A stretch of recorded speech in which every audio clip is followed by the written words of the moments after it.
Hello everybody and welcome back to another video. My name is Dr. Swart with BP Training Systems, and today what I'm going to do is I'm going to talk a lot about energy systems and give you a general background of some simplistic forms of the energy system, but really why you need to know it as a coach or a practitioner, really anybody in the health and fitness field that's trying to write better programs to get better results for their clients. Now, when we talk about energy systems, there's no question that it can become very intimidating for a lot of coaches to try and learn this stuff. If you pick up an anatomy and physiology or an exercise science textbook and you start seeing things like activation energy and enzymes, if somebody has a relatively weak background in this area, it could be very challenging. So my job today is to give you a brief synopsis of a few things that's relatively important for this talk, and then give you some information as to why it's important or why I challenge you to learn a little bit more about energy systems so you can write better programs and get better results for your clients.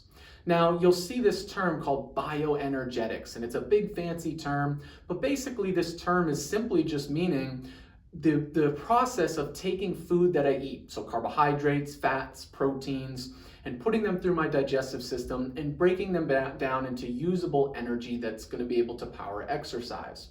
And so when we talk about that energy, we're talking about something known as ATP, adenosine triphosphate. We're going to talk all about that in a little bit, but it's this ATP right here that's ultimately powering exercise.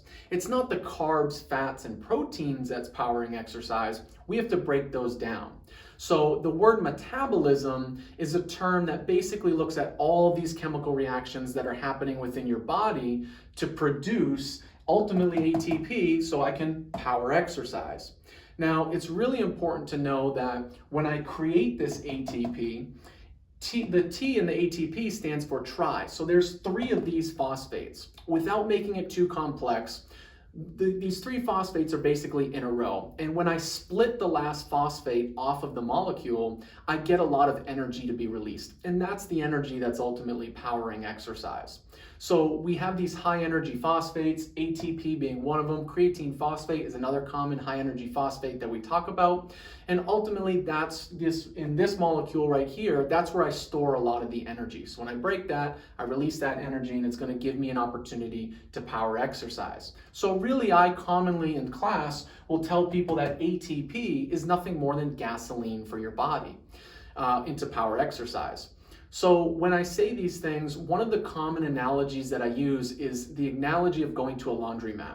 Typically, when you go to a laundromat, you can't just take $1 or $5 or a $10 bill and put it into the laundry machine and the laundry machine works. Typically, you need to put it into a machine where it spits out quarters, and then you take the quarters and that runs the machine. That's very similar to this concept right here. The $1 or $5 or $10 bill is basically like the carbs, fats, and protein, and I can't use that directly. I have to put it into the system, break it down, ultimately get to what's called ATP, and that powers exercise. So that would be like the quarters that are going into the machine to power that exercise.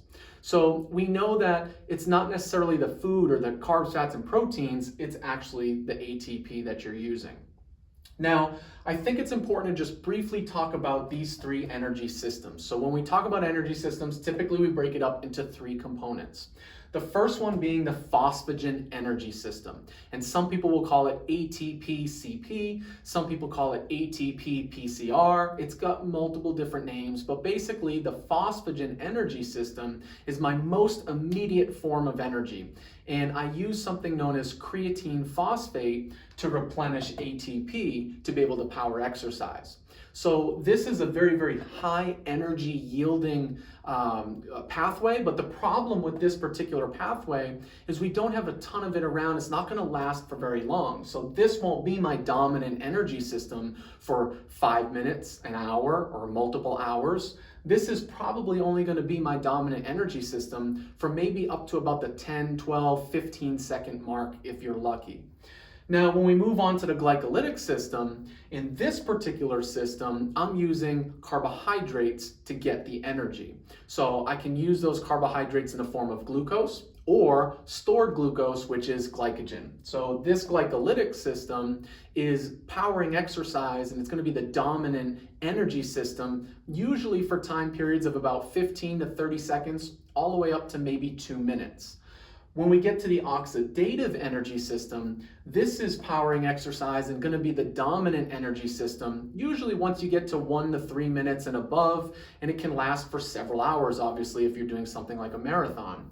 So I think it's really important to discuss the difference between anaerobic and aerobic. Because sometimes my students in class will think, well, if I'm doing anaerobic, that means I'm not breathing. It's without oxygen. Anaerobic means without oxygen, I'm not breathing.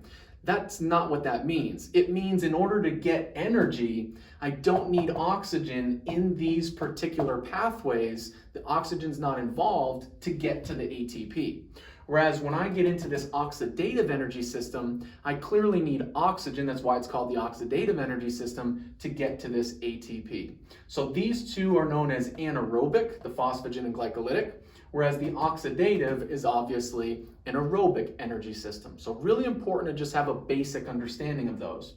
Now, the next thing I always talk about is, okay, so the phosphagen energy system is going to be your most immediate source of energy, but think of it like a battery that's on low. It's not going to run for very long. It doesn't have a large amount of battery life. The glycolytic system, like I said before, it's only going to last maybe 15 to 30 seconds to upwards of 2 minutes. That's the time period that it's dominant, so it's got a little bit longer battery, but not very long at all. When we get to the oxidative energy system, we can use the oxidative energy system for hours. And so typically the main sources or the main fuel sources that I'm using during exercise are carbs and fats. And we know that we have way more fats available on our body than we do stored carbohydrates.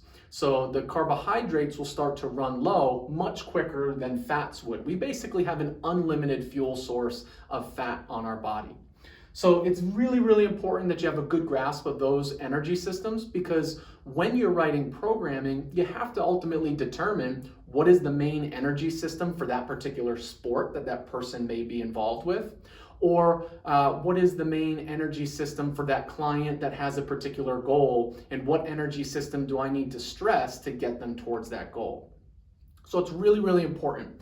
Now, when we talk about, just briefly, and I don't really want to get into much nutrition right now, but it's really important to understand that since these are anaerobic energy systems, I cannot use fats or protein to get this energy. So for athletes or clients that need a lot of high power output, high intensity work, anaerobic work that they're doing, you have to make sure that they're getting sufficient carbohydrates in the process to make sure that they have some fuel available to actually power these energy systems.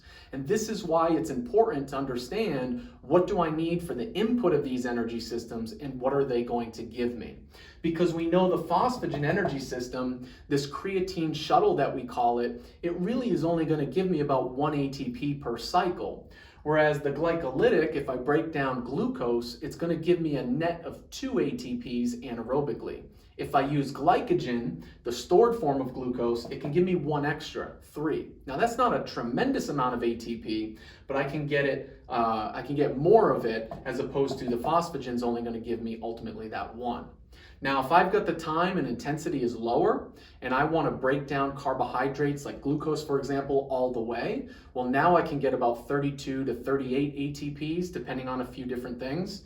And then if oxidatively I want to break down fats, we know a fatty acid typically can give us about 100 ATPs or more. So a tremendously much more ATP count coming from the oxidative side than it is the glycolytic and the phosphagen. The only problem is it takes a lot longer to get to those more ATPs. So intensity has to be lower. So you're going to write better programming if you understand this overall energy system concept. So I extremely challenge you guys to go in and start to read more and get more involved with the energy systems, because it's going to help you in the long run. There's no question about that. Also, you're going to avoid maybe overtraining or undertraining certain energy systems that may or may not be important. So you may be focusing on too much of one energy system just because you don't realize how they all fit together. Now, one of the other things that you have to understand is they are all working at the exact same time. And that's really the bottom line here of this video. As a coach, you must understand no matter what exercise you do, from something as a 1 repetition maximal squat all the way to running a marathon, all 3 of these energy systems are supplying ATP. They're supplying this energy that's going to power exercise. The question is, depending on the event, what's the dominant energy system? Because clearly if you're training somebody, you want to focus and train that dominant energy system. So when you think about, okay, let's say for example, you're sitting there and you're thinking of a client in your head and you think, okay, this person has X goal, what energy system should I really stress? Or you're thinking of an athlete, there's 2 key things you want to look at. What is the intensity of the particular exercise or the particular goal of theirs or the sport that they play? And what's the duration? So when you start to look at intensity and duration, now you can start to figure out which of these 3 is going to be the dominant energy system for that particular person. Then you can start to write better training protocols for that. Last point I want to make, it's super important to have a strong understanding of energy systems. Clients will ask why you're doing certain things and why you have it in your programming. So it's really, really important to understand and be able to talk about these energy systems very fluidly, because more client buy-in will result if you have a better understanding of why you're doing what you're doing. And when clients buy in more, they're going to adhere better to your programming. Hope this video helps. As always, please feel free. You can reach out to me at any point in time, and I'll be happy to answer any questions that you have.